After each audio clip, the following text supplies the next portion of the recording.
السلام عليكم ورحمة الله تعالى وبركاته.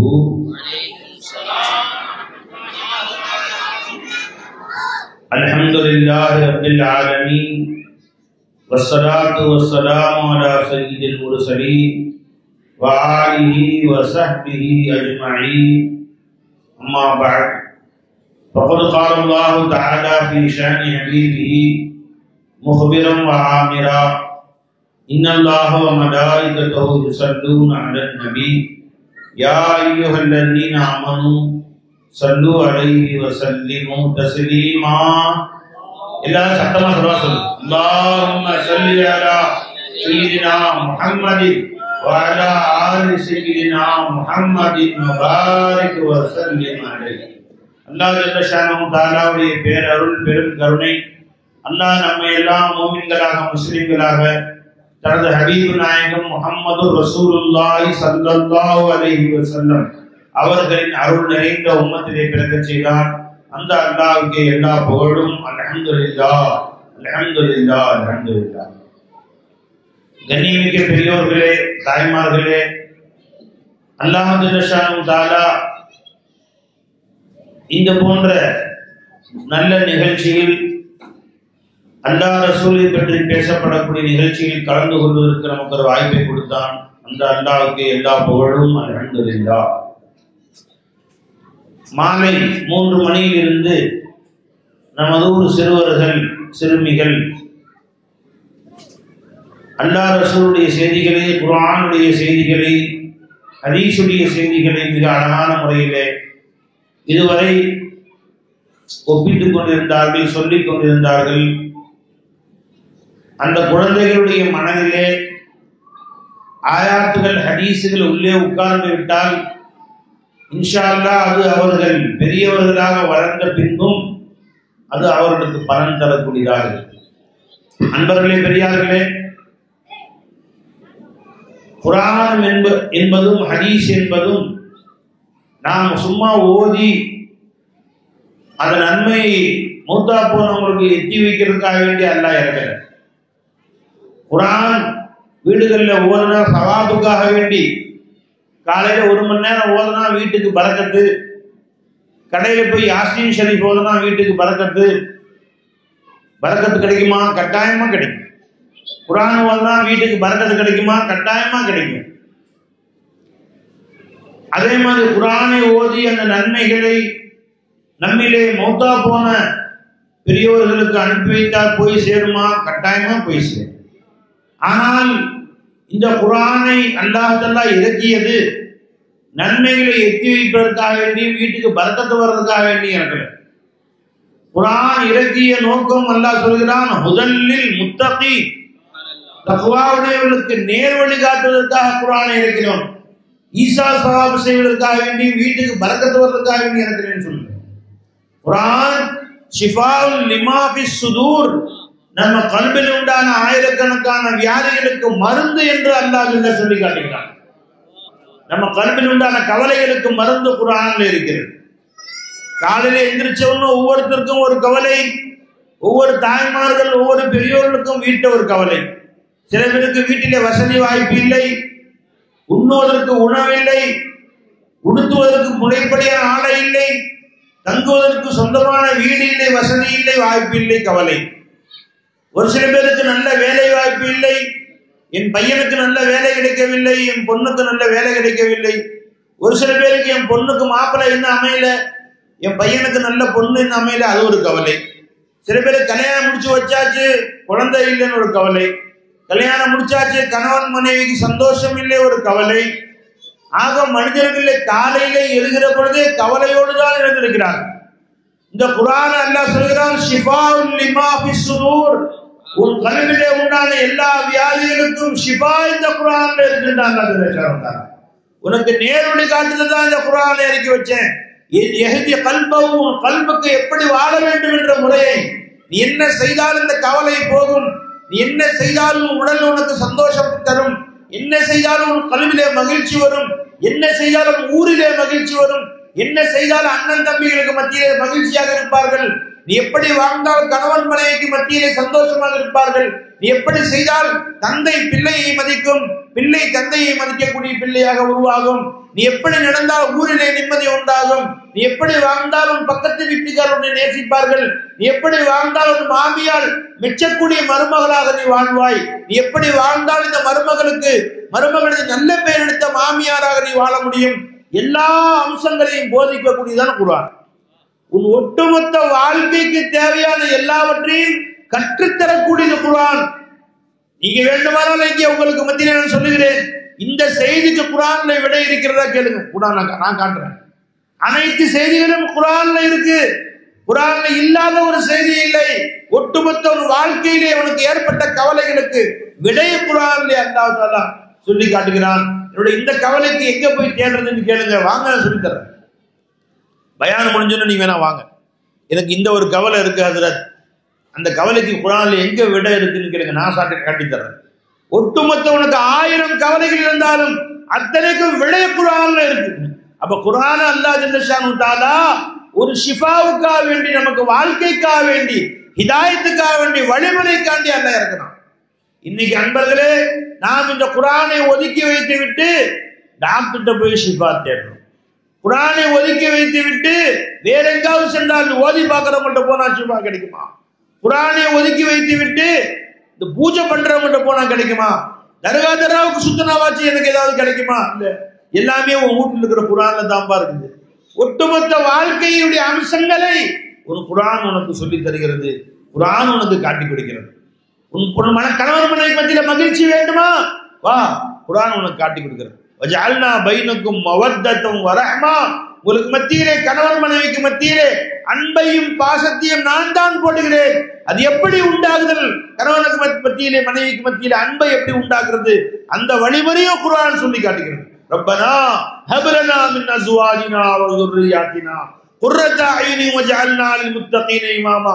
இது ஓதிக்கிட்டே இரு, உன் கணவன் உன் மேல ரொம்ப பிரியமா ஆயிடுவார். உன் மனைவி உன்னை வெறுக்கிறாங்களா, இது ஓதிக்கிட்டே இரு, உன் மனைவி உன் மேல பிரியமாக்கிடுவாங்க. ஓதுவதற்கு உரிய அவுராதுகளையும் ஓதுவதற்குண்டான வழிமுறைகளையும் கற்றுத்தருவது மட்டுமல்லாமல் எப்படி வாழ வேண்டும் என்றும் கற்றுக் கொடுக்கிறது. நீ எப்படி நடந்தால் உன் மனைவி உன் மேல அன்பு காட்டுவார், நீ எப்படி நடந்தால் உன் கணவர் உன் மேல அன்பு காட்டுவார், மனைவியை எப்படி பழகிக் கொள்ள வேண்டும், ஒரு மனைவி எப்படி திருத்த வேண்டும், அதையும் குர்ஆன் சொல்லி காட்டுகிறது. எனக்கும் என் மனைவிக்கு எப்ப பார்த்தாலும் சண்டை, அதுல அடி சாத்துறது தான், அப்பவும் திருந்த மாட்டேங்கிறா. இப்ப அல்லாஹ் சொல்லி காட்டுறான், அதுக்கும் குர்ஆன் சொல்லி தர்றான். உனக்கும் மனைவிக்கும் பிரச்சனையா, அவர்களுக்கு முதல்ல நீங்க அன்பா பாசமா உட்கார்ந்து அறிவுரை சொல்லுங்கள். அறிவுள்ள பெண்மணியாக இருந்தால், விளக்கமுள்ள பெண்மணியாக இருந்தால், நீ சொல்லக்கூடிய அறிவுரையிலேயே 199 திருந்திடுவார். அவர்களுக்கு அன்பாக பாசமாக நசிஹத் செய்யுங்கள். கொஞ்ச நாள் சொல்லி பாருங்க, பாருமா அந்த அவங்க எப்படி வாழ்ந்தாங்க, பாத்திமா வாழ்ந்த முறை உனக்கு தெரியுமா, ஆயிஷா நாயகி வாழ்ந்த முறை உனக்கு தெரியுமா, சொல்லி காட்டு. அந்த பெண்மணிகள் எப்படி வாழ்ந்து காமிச்சார் என்று வாழ்ந்து காட்டு. அதுக்கு ஏற்ற மாதிரி நீ அவங்கள்ட்ட அன்பு காட்டு. அன்போடு பாசத்தோடு நசிஹத் செய்யுங்கள், அவர் திருந்தி விடுவார்கள். யாரும் முட்டாள்கள் இல்ல, பைத்தியங்கள் அல்ல. அன்போடு சொல்லுங்கள், முரட்டுத்தனமாக சொல்லாதீர்கள், சிரித்த வண்ணமாக சொல்லுங்கள். இப்படி செய்தால் நன்மையாக இருக்கும் என்று சொல்லுங்கள், இன்முகத்தோடு சொல்லுங்கள். நிச்சயமா அவங்க திருந்திடுவாங்க. வளர்ச்சிங்களா? இப்ப அவர்கள் வீட்டுல வந்து ஒரு சாமான் போட்டு உடைச்சிட்டாங்க. உடனே உனக்கு கோபம் வந்துருது. அறிவு இருக்கா உனக்கு? என்ன நினைச்ச நீ? எவ்வளவு பேருக்கு எவ்வளவு அந்த டம்ளர் கோப்பை எவ்வளவு தெரியுமா? 250 ரூபா. அப்படி நீ போட்டு சத்தம் போடல. 250 ரூபா கோப்பையை கூட திரும்ப வாங்கிக்கலாம். உடைந்த கோப்பையை மறுபடியும் வாங்கிக்கலாம். அவங்க உள்ளத்தை உடைச்சிடுற பாரு, திரும்ப சரி செய்ய முடியாது. அதான் சொல்லலாம். அவங்க பதறி போய் வர்றாங்க. கோப்பை உங்களுக்கு சாயா கொண்டு வந்தேன், கீழே வந்து உடைஞ்சிருச்சு. கோப்பை தானமா உடைஞ்சிச்சு, அது என்ன இருக்கு, திரும்ப வாங்கிக்கலாம், ஒன்றும் பிரச்சனை இல்லை. உன் கையில அடிபடலையே, சாயா உன் கையில கொட்டலையே, அல்ஹம்துலில்லாஹ், நீ வாமா திரும்ப சாயா போட்டுக்கலாம், அது என்ன பிரச்சனை இருக்கு, சொல்லி பாரு. இந்த மாதிரி அன்பா சொல்லி பாரு, அவங்க அப்படியே உயிரை விடுவாங்க உனக்காக வேண்டி. நீ கோப்பை போனா போயிட்டு போதுமா, விடுமா, அதுல என்ன இருக்கு, நீ உனக்கு என்ன கையில அடிபடலையே, உன் கையில சாயா உளுந்து டீ உளுந்து சூடுபடலையே, அல்ஹம்துலில்லாஹ் திரும்ப வாங்கிக்கலாம், இது என்ன பெரிய விஷயமா. அவர்கள் பதறினாலும் நீங்க பதட்டப்பட வேண்டாம், நீ கவலைப்பட வேண்டாம் என்று சொல்லுங்கள். நடந்து போறாங்க, வீட்டு கதவுல ஒரு சின்ன கொண்டியில மாட்டி சேலையில கிழிஞ்சிருச்சு. சேலை கிழிஞ்சு போச்சு, கொண்டு சொல்றே பயப்படுறாங்க. ஏன்னா நீ எப்படி கிளிகிளின்னு கிழிச்சிருவடி, சேலை கிழிஞ்சு ஒரு பக்கம், நீ கிளிகிளின்னு கிழிச்சிருவிய. அவங்க வந்து பயந்து போய் சொல்றாங்க. 2 வகையா அதை அணுகலாம். அறிவு இருக்கா உனக்கு? நேற்று வாங்கிட்ட 3500 ரூபா நீங்க சேலை, உனக்கெல்லாம் 500 சேலை வாங்கி தான் போட்டு நீ எல்லாம் ஒரு மனுஷியா நீங்கலாம் விளைஞ்சுக்கலாம். 3500 ரூபா போட்டு சேலை வாங்கி கொடுத்தேன், கிழிச்சு நிக்கிறீங்க. இல்லைங்க நான் வேகமா நீங்க டீ கேட்டீங்க தான் போனேன், கிழிச்சு. என்ன அந்த அளவுக்கு அறிவில்லையா உனக்கு? விட்டாரா நீ? சேலை கிழிஞ்சா கூட அதை ஒட்டிக்கலாம், சரி பண்ணிக்கலாம், அதை மறைச்சிக்கலாம், தையல் போட்டுக்கலாம். அவங்க உள்ளத்தை கிழிச்சிட்டியடா ஒரே வார்த்தை இருக்காது. ஒண்ணு சேலை கிழிஞ்சு போச்சுன்னு பயந்து சொல்றாங்களா? சேலை தானே போச்சு, உனக்கு எதுவும் கீரல இவ்வளவு இல்லை, உண்மையிலே எதுவும் அடிப்படல இல்லம்மா, நீ பார்த்து மெதுவாட, நீ வலிக்கு கீழே விழுந்துடாத, விளைஞ்சிக்கலாம், மெதுவா நடந்து போமா, ஒன்றும் பிரச்சனை இல்லை. சேலை போனா வாங்கிக்கலாம். 3500 ரூபா போனா அந்த அல்லாத்துல அடுத்து 4000 சேலை வாங்கி கொடுப்பான். இது ஒரு பிரச்சனையா? அது ஒரு விஷயம் இல்லை. அந்த சேலையை ஒட்டு போட்டுக்கலாம், தையல் போட்டுக்கலாம், உள்ள வச்சு கட்டிக்கலாம், யாருக்கும் தெரியாது, ஒரு பிரச்சனையே இல்லை என்று அன்பா சொல்லி பாருங்க.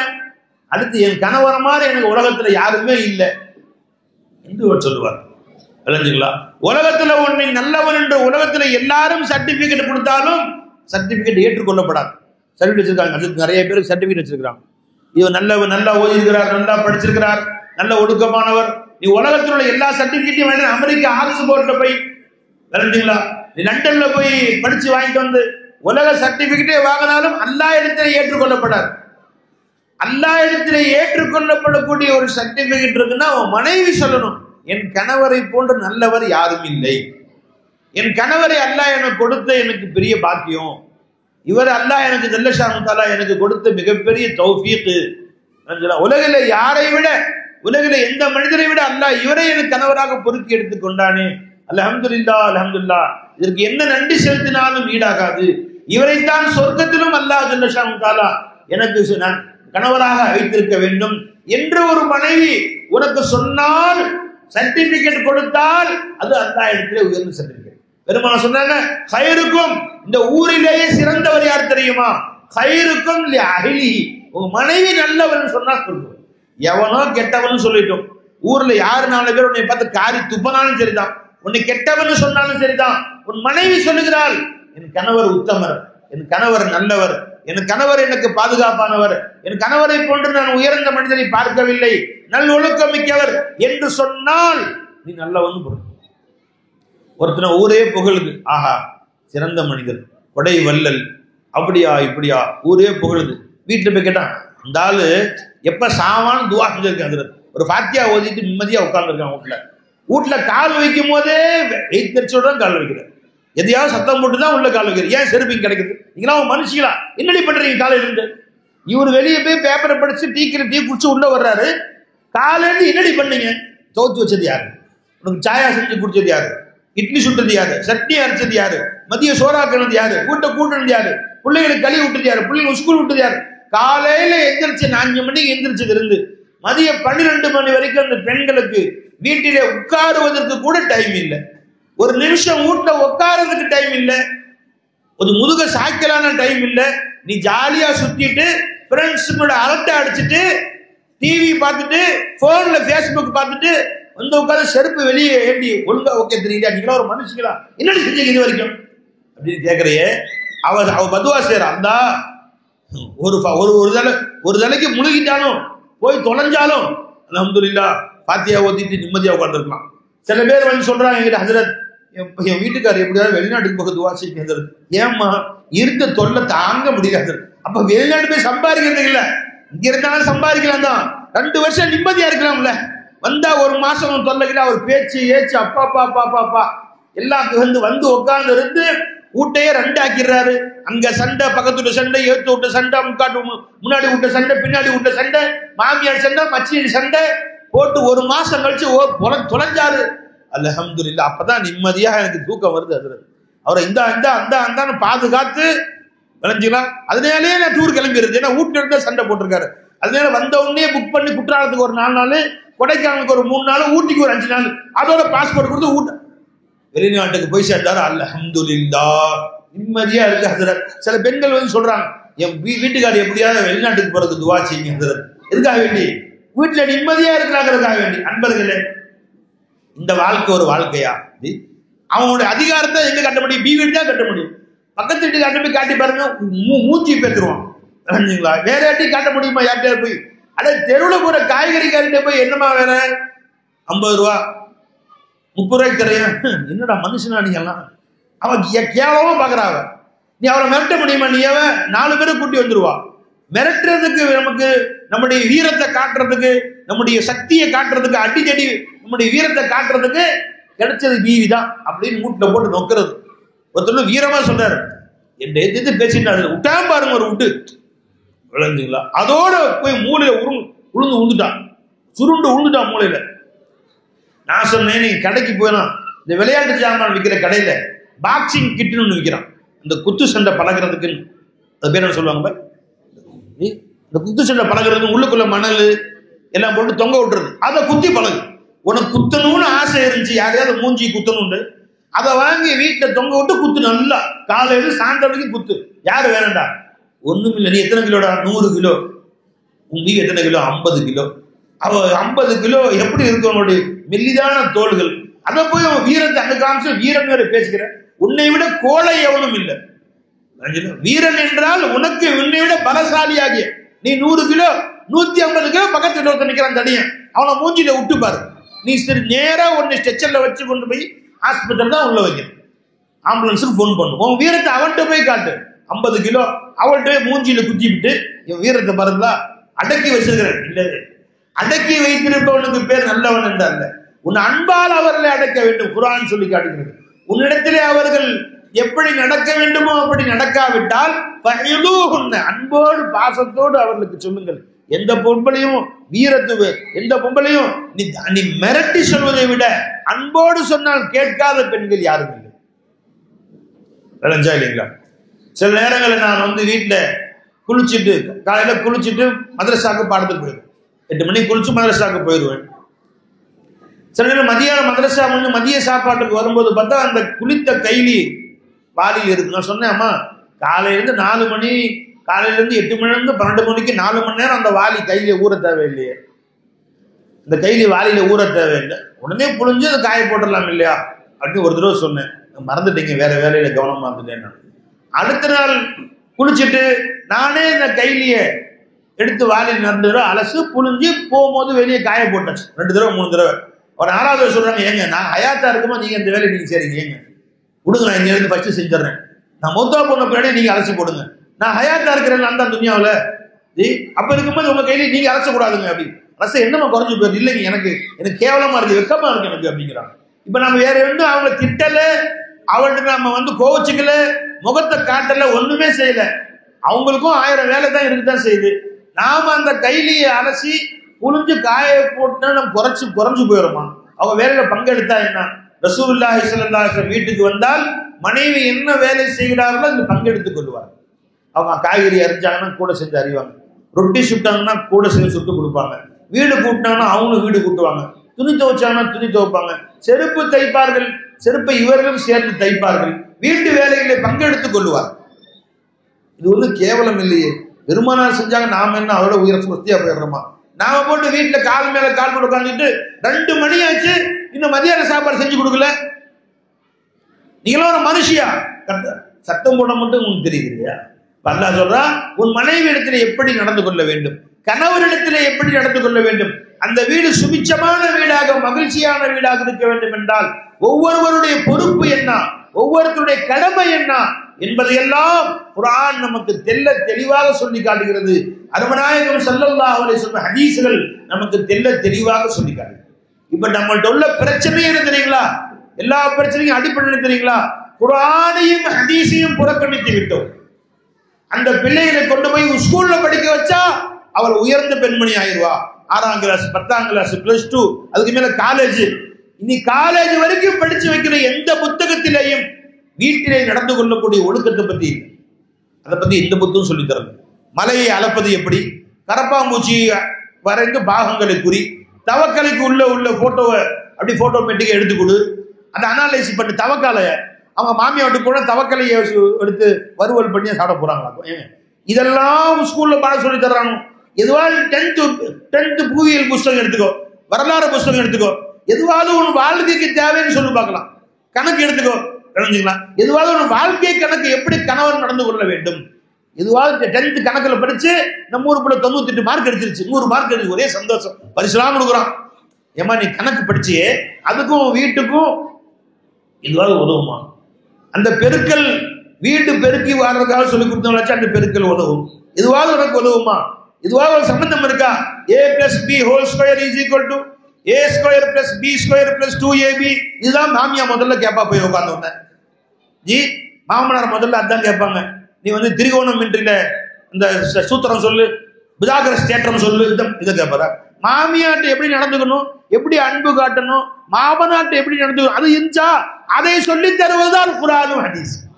பெருமானார் சொன்னாங்க ஸல்லல்லாஹு அலைஹி வஸல்லம், இன்ன மின் இஜ்லாலில்லாஹி தஆலா, நீ அல்லாஹ்வை கண்ணியப்படுத்துவதாயிருக்கும், இஜ்லாலில் மஷீத், முடி நரைத்த ஒரு மனிதரை நீ கண்ணியப்படுத்துவது அல்லாஹ்வை கண்ணியப்படுத்துவது என்று சொன்னார்கள் நாயகம் ஸல்லல்லாஹு அலைஹி வஸல்லம். ஹதீஸ் எங்க? இது புகாரி முஸ்லிம் கிதாப் பேர் சொல்லுங்க. ராவி யாரு, கிதாப் யாரு? அபூ மூஸா அஷ்அரி ரிவாயத் செய்றாங்க. அபூ தாவூத் வரக்கூடிய ஹதீஸ் என்ன சொன்னாங்க? அல்லாஹ்வை கண்ணியப்படுத்துவது. நீ யாருக்காவது அல்லாஹ்வுக்கு கண்ணியப்படுத்தணும்னு ஆசை இருக்குது, நீங்க ஒன்றும் செய்யணும், வயது முதிர்ந்த தாடி நரைத்த வயது முதிர்ந்த ஒரு மனிதனை கண்ணியம் செலுத்துங்க. அவருக்கு சேர் எடுத்து போடுங்க, வாங்க உட்காருங்கன்னு சொல்லுங்க, இன்முகத்தோடு வரவேற்று பேசுங்கள். இது அல்லாஹ்வை கண்ணியப்படுத்திய. நீ அல்லாஹ்வுக்கு கண்ணியம் செய்ய வேண்டும் என்ற ஆசை இருந்தால் அவர்களை கண்ணியம் செய். உன் வீட்டுக்கு அல்லாஹ் வந்தா கண்ணியப்படுத்த மாட்டேன், ஒரு சாயா போட்டு கொடுக்க மாட்டேன் அல்லாஹ்வுக்கு, அல்லாஹ் குடிக்க மாட்டான் பை. உதாரணம் சொல்றேன். அந்த மாதிரி நம்ம வீட்டுக்கு மருமகள், ஒரு மாமியார் உங்க வீட்டுக்கு வந்தாங்க, மாமியாரா இருந்தா என்ன, மாமனாரா இருந்தா என்ன, வயது முதிர்ந்தவர்கள் யார் வந்தாலும் சரிதான், அவர்களை நீ கண்ணியப்படுத்து. இந்த பழக்கத்தை சொல்லி தரக்கூடியது குர்ஆன். ஒரு அம்மா வந்து சொல்றாங்க, என் மாமியாங்காரி மாதிரி ஒரு மோசமானவ துனியாவில் இல்லவே இல்லை. ஷேக் பாய் இங்க பாருங்க, என் மாமியாங்காரி மாதிரி ஒரு மோசமானவ துனியாவில், ஒரு வேலை அவ செய்யற ஒரு வேலைக்கு நல்ல வேலையே இருக்கு அப்படின்னு சொன்ன. சரி, உன் புருஷன் எப்படி இருக்காரு? அவர் தங்கம், அவர் மாதிரி நல்ல மனுஷன் எனக்கு கிடைக்காது. சரிம்மா, உன்னை அந்த புருஷனுக்கு கட்டி வச்சது யாரு? பக்கத்துக்காரியே மாமியாவா? அப்ப அந்த ஒரு நல்ல வேலை செஞ்சாங்கல்ல. இந்த மாதிரி புருஷனை பெற்று வளர்த்து நல்ல புருஷன், எனக்கு திருப்தியான புருஷன், எனக்கு கேட்டதெல்லாம் வாங்கி கொடுக்குறாருன்னு சொன்னையே, அந்த மாதிரி அந்த புருஷனை வளர்த்தது யாருன்னு மாமியா தான். வளர்த்தது மட்டும் இல்ல, அவருக்கு ஒன்னே மருமகளா பொறுக்கி எடுத்தாரே, அது யாருன்னு மாமியா. ரெண்டு பத்தாது.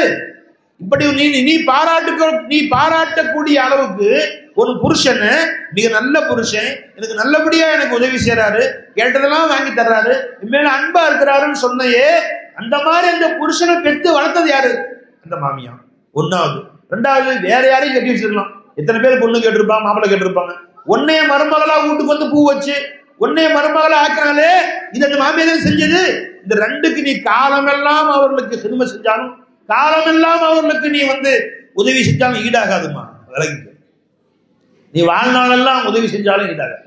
சில பேர் எப்படியாவது சண்டை போட்டு என் புருஷனையும் மாமியாவையும் பிரிச்சு விட்டு அதை வேடிக்கை பார்க்கணும் சில பேருடைய ஆசை. நான் சொன்னேன், இங்க வருமா, ஒண்ணு விளங்கியோ, உன் புருஷன் நீண்ட வயசு வாங்கணும்னு ஆசை இருக்குதா இல்லையா? அல்லா வச்சு காப்பாத்த 100 வயசு வாங்கணும் என் புருஷன்.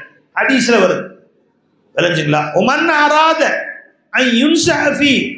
மன் அராத மன் அஹப்ப, எவன் விரும்பினாரோ, ஹதீஸ் எடுக்குமா,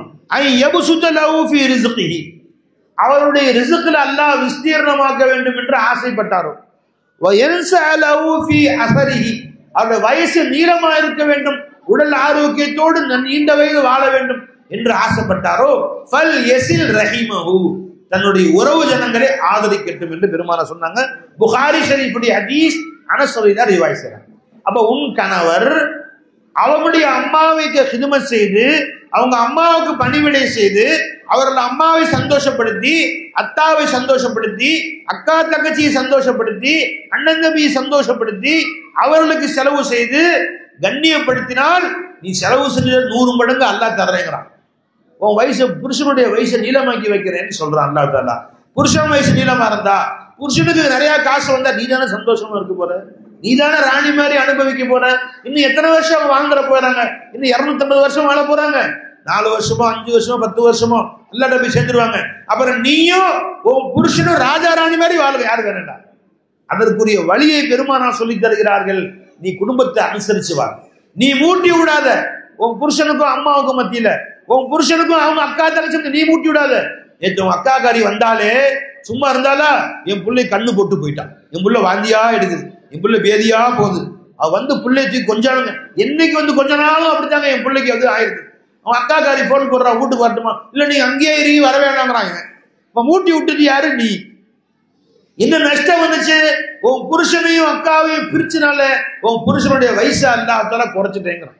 குறைச்சிருவான். உன் புருஷனுக்கு வரக்கூடிய சம்பத்து, வரக்கூடிய வருமானம் குறைஞ்சிரும். நல்லா விளைஞ்சோ.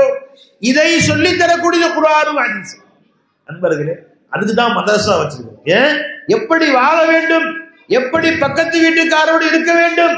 ஒரு ஹதீஸ்ல வருது, பெருமானார் சொன்னாங்க ஸல்லல்லாஹு அலைஹி வஸல்லம், லை யதுகுலுல் ஜன்னத, சூனத்திலே நுழைய முடியாது. என்ன பாய்? லை யதுகுலுல் ஜன்னத மன் யுமினு மன் லா யுமினு ஜாரஹு பவாயிகு, யாருடைய பக்கத்து வீட்டுக்காரர்கள் இவனுடைய தொந்தரவை விட்டும் நீங்கவில்லையோ அவர் சொர்க்கத்தில் நுழையவே முடியாது என்று சொன்னார்கள் ஸல்லல்லாஹு அலைஹி வஸல்லம் அவர்கள். இது முஸ்லிம் ஷரீஃபுடைய ஹதீஸ். அபூ ஹுரைரா ரிவாயத் செய்றாங்க. அப்ப நீ உன் குடும்பம் நல்லவன் சொல்ல பட்டாது, உன் நல்லவனா கெட்டவனா என்று பக்கத்து வீட்டு போய் கேட்டு. பக்கத்து வீட்டுக்காரங்க அவர் எப்படிப்பட்டவர்? அல்லாஹ் ரொம்ப சீதேவிங்க, எப்ப நினைச்சாலும் உதவிக்கு வர்றாங்க, எனக்கு என்ன நினைச்சாலும் என்ன கேட்டுக்கிறாங்க, உதவி செய்யறாங்க, நல்ல சீதேவிகள் அவர்கள் அப்படின்னு சொல்லு. இன்னைக்கு ஒரு வீட்டுக்கு போயிருங்க, அந்த அம்மா தனியா இருந்தாங்க. என்னம்மா தனியா இருக்கிறீங்களேன்னு சொன்னேன். அக்கம் பக்கத்தார் என்னை கவனிச்சுக்கிறாங்க. நீ எனக்கு 2 வீடு தள்ளி ஒரு மாற்று மத சகோதரர் இருக்கிறார், முஸ்லீம் அல்லாத நண்பர் தான், நல்ல நல்ல பிள்ளை, வாலிப பிள்ளை. அம்மா என் நம்பர் வச்சுக்கோங்கம்மா, இரவு பகல் 24 மணி நேரம் எந்த நேரமும் உங்களுக்கு எதுவும் வேணும்னா உடனே ஃபோன் அடிங்க. 2 வீடு தள்ளி தான் என் வீடு, நான் எப்போ வேணாலும் வர்றேம்மா, உங்களுக்கு என்ன வேணா செஞ்சு கொடுக்குறேம்மா, அதாச்சுங்களா அப்படின்னு சொல்லி அவர் எனக்கு நம்பர் கொடுத்து வச்சாருன்னு கேட்கவே சந்தோஷமா இருந்துச்சு. அப்போ உன்னை பற்றி விசாரிக்க வேண்டும் என்றால் உன் பக்கத்து வீட்டுக்காரர்கிட்ட போய் கேட்டா சொல்ல, அந்த அம்மா ஸ்ரீதேவி, இந்த அம்மா நல்லது, என்ன செஞ்சாலும் எங்களுக்கு கொடுத்து உதவுவாங்க, என்ன செஞ்சாலும் அவங்க வீட்டுல எதுவும் செஞ்சா எனக்கு கொடுக்காம சாப்பிட மாட்டாங்க, அந்த வீட்டுல நல்லது தான் நான் தான் போய் நின்று செய்யறது, எல்லா விஷயங்களையும் உன் பக்கத்து வீட்டுக்காரர்களுக்கு நல்லது செய்யணும். பெருமானார் சொன்னாங்க, ஜிப்ரீல் அலைஹிஸ்ஸலாம் என்னிடத்தை திரும்ப திரும்ப வந்து வந்து பக்கத்து வீட்டுக்காரர்கள் நல்ல முறையில் நடக்கும்படி சொல்லிக் கொண்டே இருந்தார்கள். எந்த அளவுக்கு என்றால் நான் பயந்தேன், மௌத்தா போனா உன் சொத்துல ஒரு பங்கு பக்கத்து வீட்டுக்காரர்களுக்கு எழுதி வைக்கணும் என்று சொல்லி விடுவார்களோ என்று பயந்தேன். அந்த அளவிற்கு எனக்கு சொன்னார்கள் ஸல்லல்லாஹு அலைஹி வஸல்லம் என்று ஜிப்ரீல் அலைஹிஸ்ஸலாம் வந்து எனக்கு சொன்னார்கள் என்று பெருமானார் ஸல்லல்லாஹு. புகாரி ஷரீஃபுடைய ஹதீஸ். யுவர்ரிசு, என்னை வாரிசாக ஆக்கிடுவார்களோ. ஒருத்த மௌத்தா போனா அவன் பிள்ளைங்களுக்கு பங்கு இருக்கிற மாதிரி பக்கத்து வீட்டுக்காரனுக்கும் பங்கு இருக்குன்னு சொல்லிடுவாங்களோ, அந்த அளவுக்கு சொன்னார்கள். உன் பக்கத்து வீட்டுக்காரருடைய நல்ல முறையில் நடந்து கொள், அவர்கள் உன்னை பாராட்ட வேண்டும், நல்லவன் சொல்ல வேண்டும். இதையெல்லாம் குர்ஆன் சொல்லி கொடுக்கும். இதை படிச்சு கொடுக்காம நீ பள்ளிக்கூடம் அமைச்சு என்ன சாதிச்சாங்க? என்ன, நான் ஒரு பிள்ளைகிட்ட கேட்டேன், +2 படிச்சு என்ன படிக்கலாம்? பிஎஸ்சி படிக்கலான் இருக்கேன், பிஎஸ்சி மேக்ஸ் படிக்கலான் இருக்கு. படிச்சு என்னமா செய்ய போற? நீ வேலைக்கு போறியா? இல்ல. வெளிநாடு போய் சம்பாதிக்க போறியா? இல்லவே இல்லை. பின்ன என்ன? கல்யாண பத்திரிகையில போடுவோம், கத்தீஜா பேகம், ஆயிஷா பேகம், ஜல்காமா, பிஎஸ்சி. அந்த கல்யாண பத்திரிகையில பிஎஸ்சின்னு போறதுக்காக வேண்டிதானா நீ படிக்கிற? 3 வருஷம். அந்த 3 வருஷத்துல நீ கொண்டு மதரசால குர்ஆனையும் ஹதீஸையும் படிச்சா எப்படி வாழ வேண்டும், உன் வாழ்க்கை எப்படி அமைந்தால் உனக்கு நல்லது என்பதை அந்த குர்ஆன் ஹதீஸ் சொல்லி கொடுக்குமே. எவ்வளவு பெரிய விஷயம். அதனால இந்த வருஷம் இந்த மதரசால ஒரு ஸ்பெஷல் ஆரம்பிச்சிருக்காங்க. என்னன்னா, பள்ளிக்கூட படிப்பையும் இங்கேயே படித்துக் கொள்ளக்கூடிய ஏற்பாடு இருக்கு. +2 படித்த மாணவிகள் காலேஜுக்கு வெளியே போக தேவையில்லை. நீ என்ன காலேஜில் படிக்க விரும்புகின்றீர்களோ, பெண் குழந்தைகள், அது ஆண் பிள்ளைகளா இருந்தாலும் சரி, பிகாம் படிக்கணுமா, பிஎஸ்சி படிக்கணுமா, நீ பிஎட் படிக்கணுமா, பிஏ படிக்கணுமா, என்ன படிப்பா இருந்தாலும் சரி, இங்கேயே உங்களுக்கு படித்து கொடுக்க ஏற்பாடு செய்யப்பட்டுள்ளது. காலையிலிருந்து மாலை வரை மதரசாவிலும் படித்துக் கொள்ளலாம். 1 மணி நேரம் 2 மணி நேரம் ஸ்கூல் டீச்சர் வைத்து உங்களுக்கு பாடம் நடத்தி பரீட்சை மட்டும் காலேஜில் போய் எழுதுவதற்குண்டான ஏற்பாடுகளும் இந்த வருஷத்திலிருந்து இங்க செய்யறேன்னு சொல்லி முடிவு பண்ணியிருக்காங்க. ஹஸரத் குப்லா சொன்னாங்க. இன்ஷா அல்லாஹ் பல ஏற்பாடு செஞ்சிருக்கிறாங்க, எல்லாத்தையும் சொல்லுவாங்க இன்ஷா அல்லாஹ். எது சொல்ல வந்தோமா, நம்முடைய பிள்ளைகளுடைய நேரங்களை மார்க்கத்தை கற்றுக்கொள்வதில் சொல்லுங்கள். சில பேர் வந்து ஹஸரத் உள்ள ஒரு 5ஆம் கிளாஸ் 8ஆம் கிளாஸ் படிச்சு அதுவும் இப்ப நல்ல மாப்பிள்ளை கிடைக்க மாட்டேங்குது. யாரு சொன்னா உங்களுக்கு? யார் சொன்ன நல்ல மாப்பிள்ளை கிடைக்க மாட்டேங்குது? காலேஜ் படிச்ச புள்ள தான் நல்ல மாப்பிள்ளை கிடைக்கும் அப்படி இல்லை. அல்லாஹ் நாடுவானேனால் மாப்பிள்ளை சேர்த்து வைக்கிறது அல்லாஹ். பெரிய பெரிய படிச்சிருக்கு, பெரிய இடத்துல கல்யாணம் முடிக்கிறாங்க, பெரிய செலவு செஞ்சு கல்யாணம் முடிக்கிறாங்க, புள்ளையுடைய வாழ்க்கை சரியில்லை, 2 பேரும் பிரிஞ்சுட்டாங்கன்னு சொல்றாங்க. ஒண்ணுமே பெரிய படிப்பு படிக்கல, போய் சந்தோஷமா வாழக்கூடிய இருக்கிறாங்க. நல்ல மாப்பிள்ளை அமைவதும், மாப்பிள்ளையோடு சந்தோஷமாக வாழ்வதும், நல்ல குடும்பம் அமைவதும் அல்லாஹ் கொடுக்கக்கூடிய கிஃப்ட். நீ அல்லாஹ்ட்ட கேளு, அல்லாஹ் இடத்துல. அதற்காக வேண்டி உன் கால நேரங்களில் குர்ஆனுக்கு சம்பந்தமே இல்லாமல் குர்ஆன் ஓதாமல் மார்க்கம் கற்றுக்கொள்ளாமல் அந்த பிள்ளைகளை வளர்க்க வேண்டாம் அன்பர்களே. பெருமானார் சொன்னாங்க ஸல்லல்லாஹு அலைஹி வஸல்லம் அவர்கள், அல் ஹல்கு குல்லுஹும் இயாலுல்லாஹ். இன்னொரு ஹதீஸை ஞாபகப்படுத்திடுறேன், சொந்தக்காரன் போய் சொல்ல இருக்காங்க. மாமின் தம்பின் அஜ்தரு ஐ யுஅஜ்ஜலல்லாஹு லிசாஹிபிஹி பில் உகூபத். அபூ தாவூத் வரக்கூடிய ஹதீஸ் இது. அபூபக்கர் சித்திக் ரலியல்லாஹு அன்ஹு ரிவாயத் செய்றாங்க, பில் உகூபத்தி ஃபித் துன்யா மஅமா யத்தகிரு லஹு ஃபில் ஆখিরাতি மினல் பகி வ கதிஅத்திர் ரஹம். ரெண்டு பாவங்கள் இருக்கு, அந்த ரெண்டு பாவங்களுக்கும் தண்டனை அல்லாஹ் தஆலா மறுமையில கொடுப்பாங்கிறது வேற, துனியாவிலேயே சீக்கிரம் தருவான். நல்லா விளங்கி, மற்ற எல்லா பாவங்களுக்கும் தண்டனை மறுமையில இருக்கு. இரண்டு பெரிய பாவங்கள் இதற்குரிய தண்டனையை உலகத்திலேயே அனுபவிக்குமாறு அல்லாஹ் தஆலா ஆக்கி விடுவான்.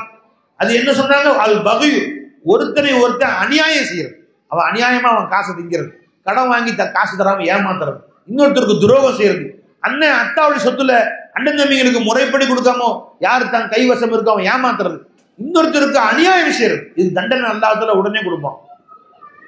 இன்னொன்னு சொன்னாங்க ஸல்லல்லாஹு வகதிஅத்திர் ரஹீம், உறவுகளை துண்டித்து வாழ்றது.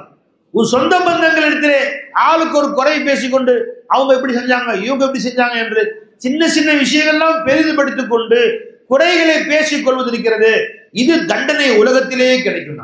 இது முஹம்மது ரசூல் ஸல்லல்லாஹு அலைஹி வஸல்லம். அப்போ அன்பர்களே, உறவுகள் என்றால் பிரச்சனை இல்லாம இருக்காது.